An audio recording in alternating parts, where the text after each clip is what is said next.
Hey, folks, welcome back to Chris White, Africa and Rugby Ascendant. This is Chris coming to you live from Central Pennsylvania. My special guest today is none other than Ross Deacon. Now, don't be deceived by his accent. This oak was born here in America, but he doesn't sound like he's from Philadelphia. You might pick up a slight accent from him there, and we'll talk a little bit about that. Hey, Ross, welcome to the program. Thanks very much for having me, Chris.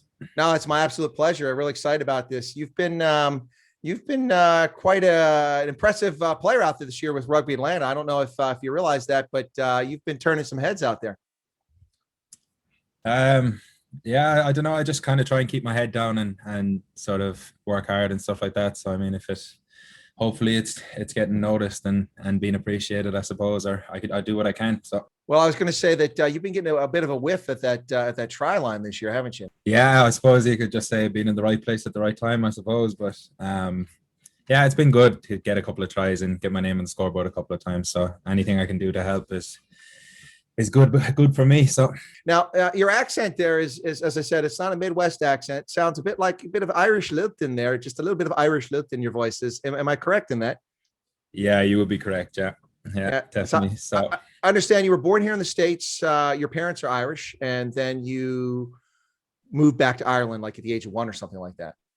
Yeah, correct. So yeah, born in San Francisco, moved home when I was a year old, and grew up in Ireland, and then came back over to New York actually when I was about 22. So whereabouts in Ireland are your family from? Bunclody in County Wexford. So Okay. it's in the southeast. It's about an hour and 20 minutes from Dublin, so it's not too bad. I've been there. I've also went to Wexford and Waterford to their crystal factories, among other things, while traveling around. Yeah. So. My mother's from Waterford, so. Oh, okay, there you have it. So Yeah. you started playing rugby pretty young in your life, didn't you? Yeah, I started playing at my local rugby club in Enniscorthy when I was about 7, and yeah, I just loved it. Played a lot of soccer when I was young as well, but obviously I kind of kept getting bigger and bigger, and soccer wasn't really suited to my body frame, so it was always going to be rugby for me. So well, it's good to see you switch to a real game like rugby. yeah, exactly. Yeah. Not a big fan of the beautiful game there. I am not. I don't blame you sometimes. Oh, yellow card, he touched me. Anyway. Yeah. Sure, I've just lost a lot of soccer subscribers on my channel. So. I'd be careful now. Yeah, exactly. So you've played for the U.S. under 20s team, the national side. Yes. You played for Leinster under 20s in Ireland, and you've played for 3 different Major League Rugby teams. I'll get to that in a second. But what was it like playing in Ireland? I mean, rugby is a big deal in Ireland, just like it is in the UK and New Zealand, of course. I've had a Kiwi on here earlier. We're talking about it. What's it like playing on the under 20s there for Leinster? Yeah, I mean, look, so I came out of high school or secondary school or whatever you'd like to call it, and you kind of get thrust nearly into essentially a professional environment straight out of school. So you're training like you are in an academy or whatever. So it's pretty intense, but coming straight from high school into that sort of a setup is very eye-opening, and just seeing how serious that coaches are and how well things are run is it's definitely huge for development. But yeah, it opened my eyes a lot as to what is expected of you and what's needed in these kind of environments.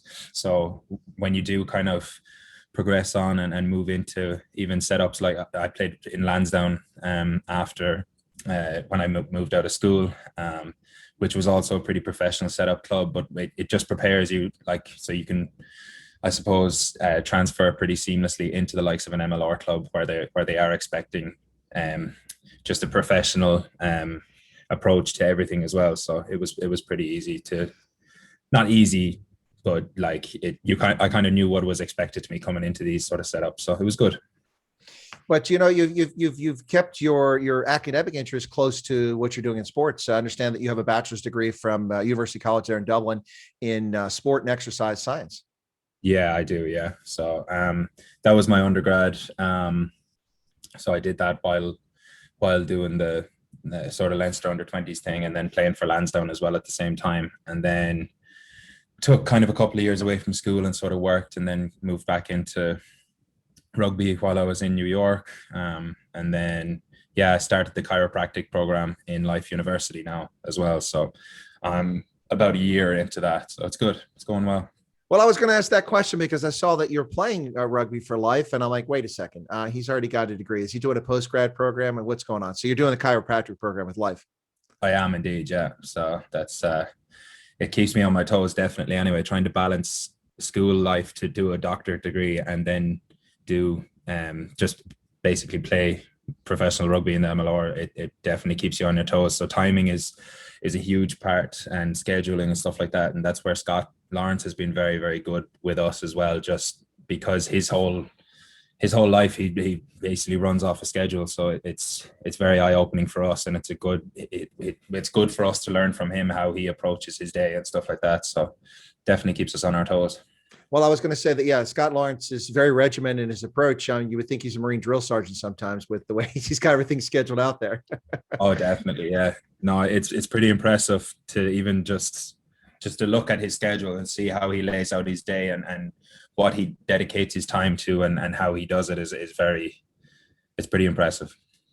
Well, back to life. Yeah, the studies you're doing there, but you're playing rugby for them as well. Life has done quite well in sevens. They've done very well at the Collegiate Rugby Championship over the years, both the men and women's team. To be honest with you, I'd never heard of Life before until I saw them at a rugby tournament. I'm like, Life? Who names University Life? It turns out they've been around for a long time, and they're quite a powerhouse when it comes to sevens.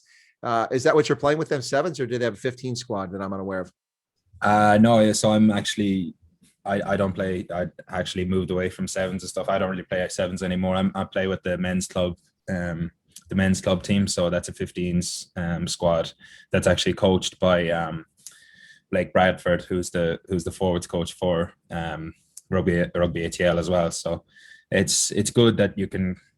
Blake is also actually a qualified chiropractor and a professor in the school too. So any help that we ever need with trying to plan classes or like plan anything around training schedules and stuff like that, he's always there to help. And it's definitely good to have him on your side as well. Do you know what I mean? So, but yeah, it's been a good experience so far. The men's club team there as well as run is pretty regimented as well in their training approach and stuff like that, with between gym sessions and training sessions and stuff like that. So it's definitely it's a pretty intense rugby program collegiately, like, do you know what I mean? Even the undergrads as well. So it's good. It's good. Yeah, I know that I've never seen the club play, but I've definitely seen the sevens teams, and they just light it up. They've had some really good talent there. But I guess for you, it's kind of a good deal and a break signing with Rugby ATL, because we've got Bautista Escura coming all the way from Argentina to play. You've got Johan Momsen and Adrian Carlson coming over from the Western Cape and South Africa. Players coming from all over the world to come play for Rugby ATL, and you're right there at Life University doing a post grad program and living there, and it was probably a bit easier. Not much of an adjustment. You're already in Marietta. Yeah, definitely. I mean, it was just that I had made the decision to move from RUNY to kind of pursue my studies and stuff like that. And the fact that Rugby ATL as a franchise was starting up kind of in line with me starting my studies was just perfect, perfect timing. So it all kind of fell into place like pretty seamlessly. So yeah, I'm pretty grateful for that. And then it's definitely quite a diverse group. I know there's a lot of South African guys and stuff like that, but then you bring in the likes of Batu and these different guys from Argentina and stuff like that. It's great. Like when I was in RUNY, there was a lot of Irish guys with a couple of Aussie guys. Obviously, Folds is an English guy. There was different. I don't think it was diverse, but it wasn't as, do you know what I mean, as diverse as down here. But it's been good. It's been good. No, it seemed like most of your imports at RUNY were from the British Isles or Ireland. Yeah. It seemed that way anyway. Not entirely, but it seemed that way. At least until who came in last year from France? Bastero came in last year, France. But I think you're already that season kind of went sideways because of COVID, unfortunately. But yeah. Yeah. So let me get this right. So is it possible that we wouldn't have been seeing Ross Deacon playing rugby because you made a decision to pursue your PhD and go to Marietta at Life, but for the good fortune that Rugby ATL came along as a franchise, we might not have been seeing you play right now because you've been working on your studies there in Atlanta and doing nothing else. Is that correct? It could have been a possibility. Yeah, to be honest. I had been in New York for a few years, and I had always, chiropractic was something that had interested me for a while. And I had been just in talks with Life and stuff like that, and the opportunity came. So I was kind of I was content with pursuing my studies, but then obviously with ATL starting up as well, it just kind of, it was perfect. You know what I mean? The timing couldn't have been any better. But yeah, there could have been a year there where I was at a loose end and I might not have been in the league. But yeah, it just turned out lucky. Sometimes we find ourselves on the road to serendipity. Things are just serendipitous. That worked out pretty well. So I do have a serious question here. This serious question. Okay, so you guys are playing RUNY this week. That's going to be interesting for you coming back to play RUNY, but that's not my question. I'll get to that in a second. I'm curious how far along you are in your studies and your research for this chiropractic, because I've got several discs. If you could take a look at when I come up this week. Yeah, sounds good. I'll put you on to Blake. I'm still pretty. Okay, well that's yeah. If Blake's already there, so I don't want to be crippled. So I'm just asking before. That's why I was asking how far along you are. I could end up crippling you, to be honest. No, that's not. But seriously, so seriously, coming back to RUNY, you played up there. Of course, you played initially. I think for Austin Hurd was your first season in Major League Rugby. Is that correct? It was. So I was with RUNY just for the exhibition season, and then I ended up getting traded down to Austin just for like at the beginning of the first season, just to like pretty last minute after RUNY's exhibition season. So played with them the whole first season, which was a good experience. And then played the 2019 season with RUNY. And obviously we had a good year that year. We got to the semifinals, lost in the last play of the game to San Diego. So definitely a lot of good memories with that team. So it was pretty tough leaving, but like I said, I just kind of made the decision in my head to move on. But still very friendly with a lot of the boys up there. So here in the U.S., I imagine because you're born here, you have American citizenship, or maybe you're dual national or something like that. So you're an American. Yeah. But do you get funny looks from people? Because you don't sound like you're from New Jersey or from New York or from Baltimore or Atlanta. Yeah, down south, definitely. There's a little bit more sort of perplexed looks on people's faces when I open my mouth. All right, but New York wasn't too bad because they're used to the Irish running around up there. But down in Georgia is a little bit different. All right. It's a little bit different, but I guess at least in the clubhouse and around Lupo Field, it's not a big deal because there's a lot of accents floating around Rugby Atlanta. Oh yeah, there could be everything and anything floating around there. So it's good. In rugby circles, people are pretty used to accents flying around, but just in normal day-to-day life, I kind of have to slow down how I talk and pronounce my words a little bit better, but it's not too bad. Well, I wouldn't say better, maybe just differently. It's not better. Yeah. Yeah. When people always ask, because I've lived all over the world and I've been so many places, I've been probably about 70 countries and lived in about 18 or 20. And people always ask me about English accent, or, English, not English from England, but the English accent. And I always say, listen, but for my money, the best accent in English is the Irish lilt. The Irish speak it, the way it sings when the Irish sing it. A close second is, strangely enough, in my view, to my ear, Afrikaners speaking English. It's an awesome sound because it's not their first language, and for some reason it just sounds interesting. Behind that, maybe a few different English accents, obviously not Cockney, but then further down the scale come the Australians, and then at the bottom you find the Americans and the Kiwis. We have the least interesting accents when it comes to English language, but I'd say Ireland has the most interesting. That's my view. Good. Glad you think so. So your PhD studies, how long? Now you have a coursework, I imagine, then probably research goes with it. Do you have an anticipated date that you'll hopefully get conferred your doctorate? I probably have until 2023 at least, I'd say. So I'm about a year in. I'd say I have another 2.5 left.